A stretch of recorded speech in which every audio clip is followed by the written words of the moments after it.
এই খাবারটা যেমন প্রোডাক্টিভ, হেলদি, সুস্বাদু এবং একই সাথে হচ্ছে যে আপনার একটা কমপ্লিট মিল।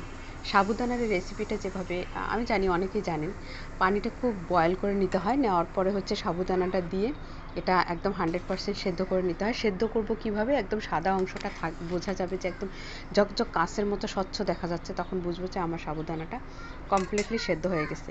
এটা বিভিন্নভাবে করা যায়। আজকে আমার একটু সময় কম ছিল, এই জন্য দুধটাকে আমি জাল দিয়ে অর্ধেক না করে একটা ক্যারামেল করে নিছি। ক্যারামেলটা হচ্ছে যে চিনিটা দিয়ে ক্যারামেলটা করে নেওয়ার পরে তারপরে হচ্ছে দুধটা অলরেডি জাল করা, কারণ দুধটা জাল করে ঘন করে নিলে এটা খেতে খুবই সুস্বাদু লাগে।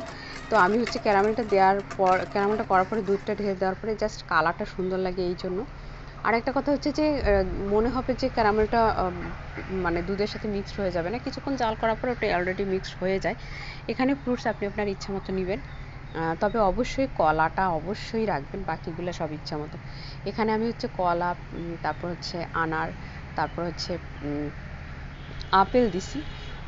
আপনারা হচ্ছে আঙ্গুর দিতে পারেন, কালোটা বা হচ্ছে সবুজটা, যে কোনো একটা, কারণ এখানে অনেকগুলো ফ্রুটস দিলে সেক্ষেত্রে খাবারটা আরও বেশি টেস্টি হয়, আরও বেশি হেলদি হয়, খেতেও সবচেয়ে মজা লাগে।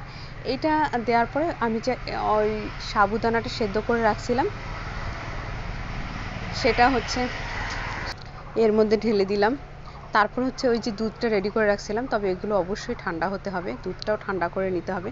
নেওয়ার পরে এগুলো সবগুলো জাস্ট একসাথে মিক্স করে নিয়ে নেব। ও আচ্ছা, এর মধ্যে কিন্তু আলাদা করে আর চিনি দেওয়ার কোনো দরকার নেই, কারণ হচ্ছে যে ফ্রুটসের মিষ্টি, দুধটা ঘন করে জাল দেওয়া, সেটার একটা মিষ্টি আলাদা করে। আপনারা যদি এর থেকে বেশি সুগার খেতে পছন্দ করেন বা মিষ্টি, তাহলে একটু চিনি দিতে পারেন, আমি দেই নাই।